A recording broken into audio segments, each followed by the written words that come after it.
like to cut over to Q&A session. So I would encourage all of you to submit your questions and we will respond and we'll answer as many as possible. The first question for the panel is, what type of reporting metrics would you recommend tracking?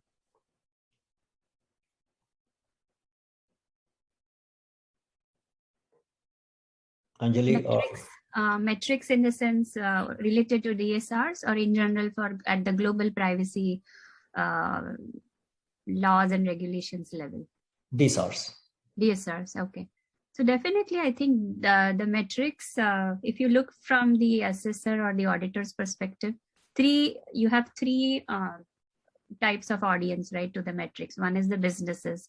Your CEOs or the leadership can see, okay, how is the company performing? How is the company compliant to privacy regulations? So metrics for them, metrics for the technical team, so that they can really go back and maybe if they're not automating, then go back and ask the different stakeholders who are responsible for the buy-ins, and then the auditors, assessors, compliance committee, right? So the metrics could be that, okay, the status of how are we performing, basically the delayed response, right? Because that's one of the biggest one. Are we responding in time? Are we being compliant? So if there are delays in responding, why are we delays?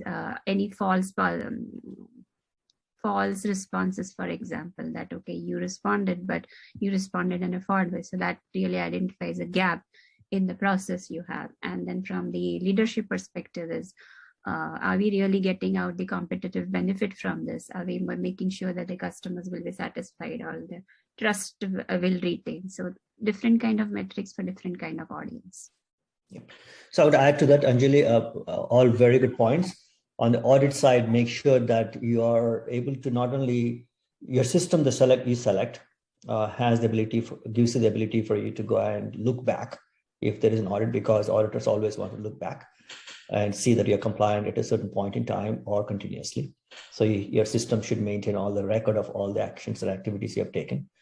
Second one is also make sure that the system is select allows you to generate periodic reports that you can archive and you can share with the different constituencies within your company using your executives as well as technical people and privacy team members, right? So make sure that the reporting is clear and succinct and it can be automated. So the next question, Jim or Cameron, would you like to add anything to that? Just to add in a metric that I just think would be interesting, just overall, the number of illegitimate requests or something that comes in that's either spam or someone who's not who they say they are. I'd just be really curious to see why those happen and what makes them up, and because I'm sure that'll eventually, kind of flood these requests once they become way more commonplace. Cameron, I got a great example of that because I experienced it myself. I got one request. I would call it a shadow request. It was more of a generic one.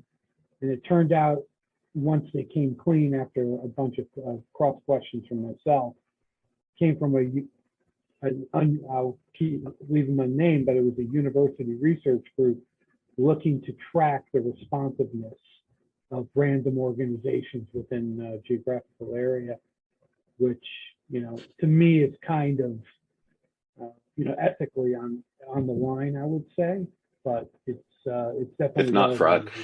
Yeah, exactly. More or less. The only thing I would add, sorry, Vijay. Yeah, the only thing I would add, as well as, being able to track data, I would say bi-directionally, both from your data sources and back. I think it speaks a lot to knowing from a data quality perspective that you're normalizing data out of these silos into your solution properly. It's always a good metric to track. You don't have to spend a tremendous amount of time on it, but at least that your pathways both in and out of the data sources are good. So I would like to add a couple more comments on the metric side. Anjali talked about having visibility into the inventory and data mapping. So that's a very important thing. I think you'll be surprised how many companies don't have visibility into what data they have, where it's located, what kind of data they're holding where. So having that visibility is also part of the metrics is important. And the second thing, Anjali made a comment earlier about, especially with write to delete requests, one of the things we have seen is that, yes, you will capture the reason for denying or deleting a request, but also make sure your system that you select also has the ability to go back and revalidate the deletion. That's a very important part of the process. So unless you can confirm that it is deleted and you inform the customer or consumer that it's deleted and the data is still sitting in your systems, there could be an exposure for you. So just be careful about that. Okay. So the next question I have for you folks is, can authentication of a requester be automated confidently and securely? Who would like to take that question? Anjali or Jim or Cameron? It's definitely hard, and it's prone to breaches and risk, right? Because once you start pulling out the information from your data stores to send a response as part of the DSR request, you are pulling out the data from the encrypted stores and sending it. And same happens with verification, right? How do you really, first step is to identify maybe one or two different modes of identification. If it's coming from directly from the customer through your trust portal, it's less prone to breach potential or leak. It's coming from aggregators or agents, that's an additional step, right? So it's a very onerous process. A lot of factors which need to be considered. So I would say it's difficult, but can be done. If you really know your data stores, you know your, you clean up regularly, you're revoking your users, you have the you need to know privileges, proper privilege management, then your system is kind of clean. And then you know that the users who are requesting do exist in your system. So verification is easy. The next question I have for, sorry, Jim. No, I was just going to add, that's right. I mean, this is one of the biggest areas where it's very tough to affect non-repudiation type situation, because it is similar to phishing in a way, right? I mean, how do you ultimately understand, unless you use, you know, some of the technologies that we're using in anti-phishing, like DMARC verification or something like that? There's no real way to have 100% certainty, so it is difficult. And you might come away with more personal data than you did in the first place after verification. Yep. So Yeah. So Cameron, this a question for you. I think this probably maybe very applicable to you. In addition to Virginia and Colorado, Utah just passed the Utah Consumer Privacy Act. What does this tell you about the privacy regulations, where they're headed in the US?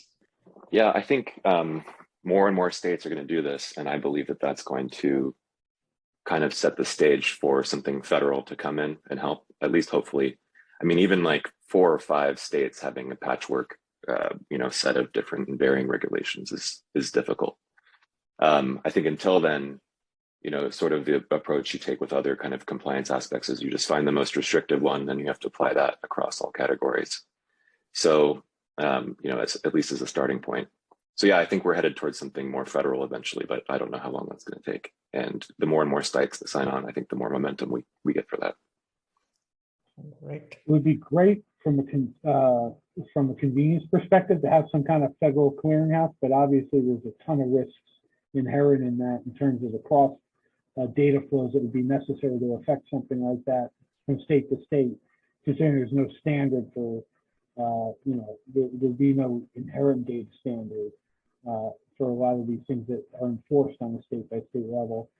But it would be easier, obviously, because I think it's a foregone conclusion that this the trend of state-by-state regulatory efforts are going to continue on and on as these things stay in the news. So forth. Okay. Great. Thanks, Jim, Anjali, and Cameron for your participation today. We will hand it over to Selena. I think we are coming up on time. Selena, back to you, please.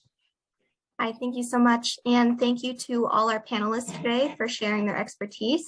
We also want to give a big thank you to CYTRIO for sponsoring today's program, so that is free to our audience. And lastly, I do want to encourage you to click the survey link that was just put in the chat and briefly give us your feedback on today's program. It will help us improve our web conference programming, so we certainly appreciate it. And that wraps up the program here today. Thank you all so much for joining us, and we hope to see you at Summit next week and in another IAPP web conference soon. Thank you. Thanks for having us. Thanks, everyone.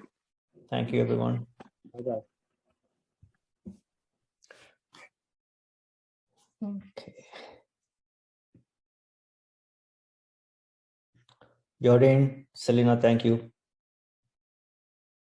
Yes, thank you so much. That was great. Yep. Have a great day. Thank you. Good.